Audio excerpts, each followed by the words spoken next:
Hello everyone, hope you're doing well. Welcome back, and today we have another PlayStation 5, this one a disc edition, which I believe has a blue light of death issue.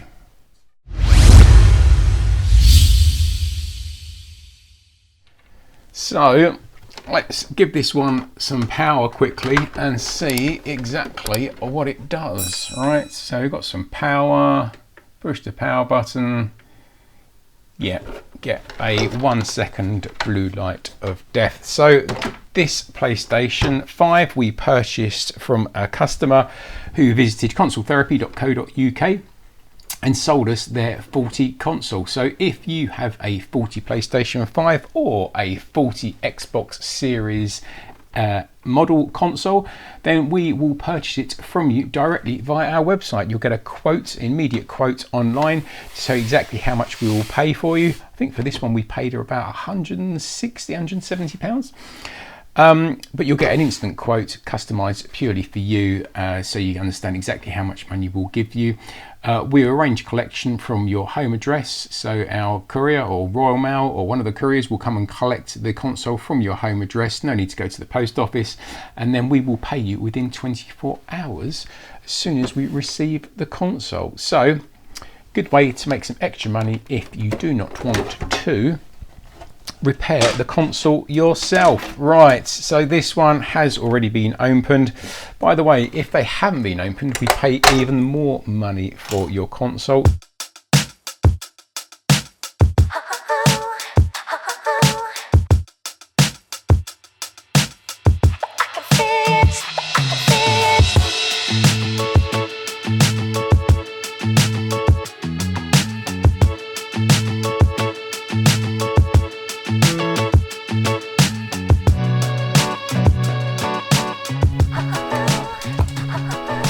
Right, let's just pop in some power. Let's get our multimeter up on the screen. And let's just buzz around and see what power we've got. So up here we should have 5 volts for this transistor. Yep, we do. Third transistor down on top leg we should get 3.3. Yes, we do. Either side of here is the power supplies for the USB ports. We should get 5 volts on each of those. Yep, we do. So we know a 5 volt is working absolutely fine. Let's just quickly check the power on voltage. Yep, we get 1.2 volts there, which is good, which is what we should be getting. So we've got all of our voltages on this side of the board. I can't see anything that's jumping out at me that says this looks bad. Let's just quickly pop out the motherboard and then we'll have a quick look on the other side of the motherboard, and then we can get under the microscope and have a proper look. What you usually find if you get a blue light like this and nothing jumps out at you immediately, like no shorts or anything, then we can hook up UART. There's a couple of screws missing from this. We can hook up UART and take a closer look, but let's just spin that over. Let's have a look. Oh, let's unplug the power. Let's have a look at the motherboard in a bit more detail. Let's see what we've got.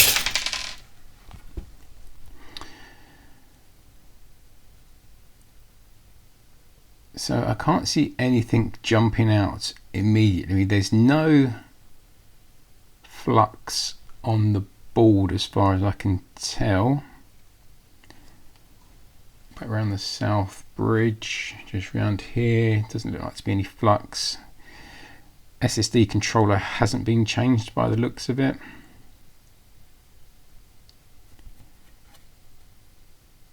Everything looks to be okay. None of the RAM has been changed.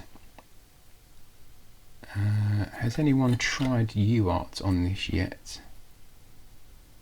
Nope. You can tell there by the header there, no one's tried UART on it yet. So let's have a very quick buzz around the board to see if we've got any shorts jumping out at us. So we've put our multimeter into continuity mode. Let's just quickly flip that over. And then we're going to put one probe anywhere on ground and just buzz around and just check some of the capacitors and the power supplies. So that power supply there is open. This is our 5 volts. We know that's working. That's good. No short down here. Sometimes these caps blow down here by this power supply, but we actually look okay on those. Yep, look good on those. That's the 5 volt rail up there, which is good, as we know.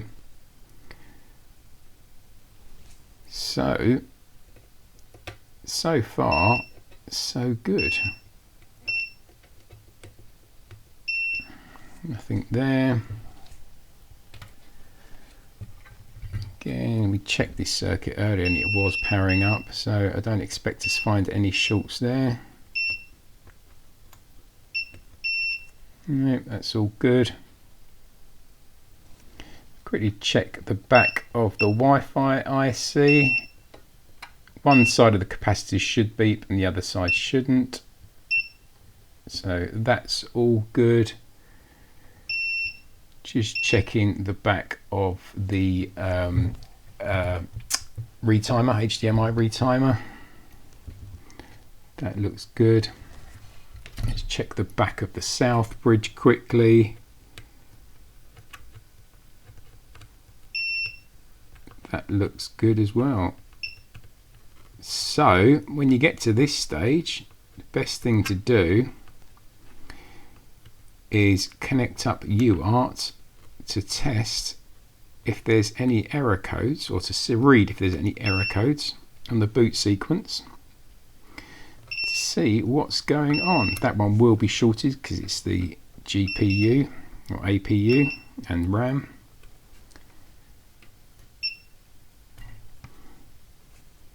Okay, right, so let me get UART hooked up and then we can have a read of some of the error codes. Right, so with UART installed, let's just jump across to the console service tool and let's select our UART USB COM port. Yep, and then run, and we have got a general power failure, so it's not the RAM. Okay, so an 808.101. Now that is a, what it says it there, unknown fault. So there's basically no power actually getting through to the APU. So there's somewhere around on the board a fault, or say fault, a short somewhere on the board, which is stopping the power sequence. So although UART is helpful, in this case it's not very helpful because that code doesn't always give us an exact reason to why the fault is. So what I think we'll do next, let's just get under a thermal camera and see if we can see anything which is kind of jumping out at us, right, to say this is an issue, right? So with our thermal camera on the screen, let's just make that a little bit bigger. Let's bring the camera over. Let's get you aligned a little bit better.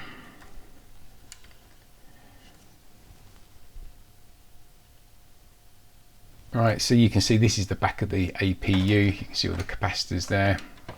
Right, and what we're going to do, we're just going to give it some power and see what happens. See, all the RAM lights up and the APU then lights up for a second, or it gets warm for a second and then quickly dies. So that's power off, power back on again.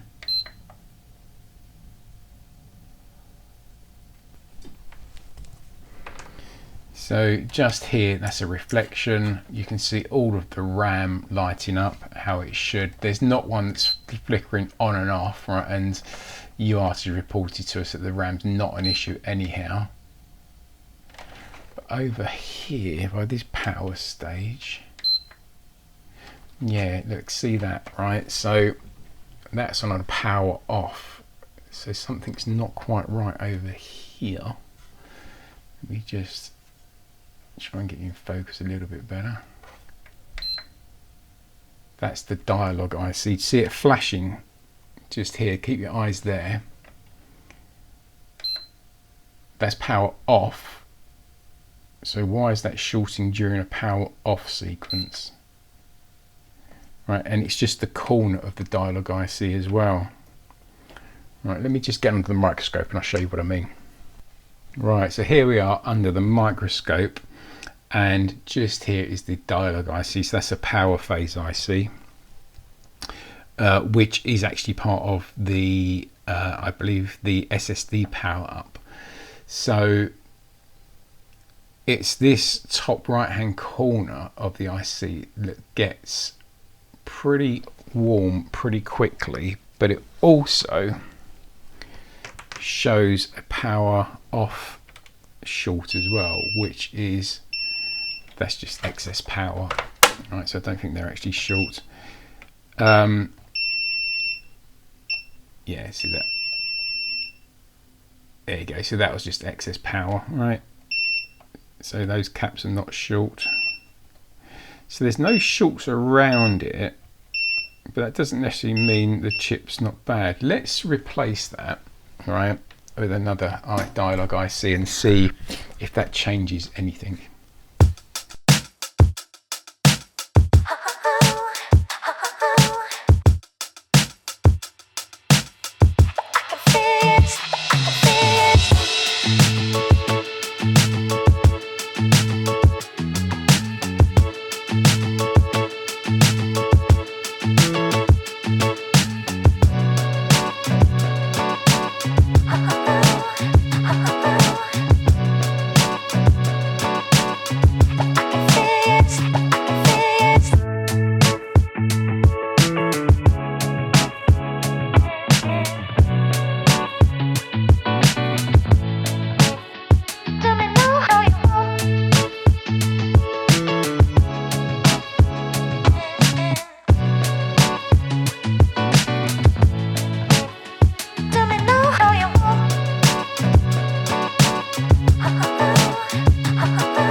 Right, so that's everything put back together. Let's give it some power. Let's plug in an HDMI cable, and a bit of a spoiler alert, I already know this works obviously. Push the power button and then we get our blue light. Right, it's not going off now, it's staying on. Let's see if we get any video outputs. Yep, there we go, video output, perfect.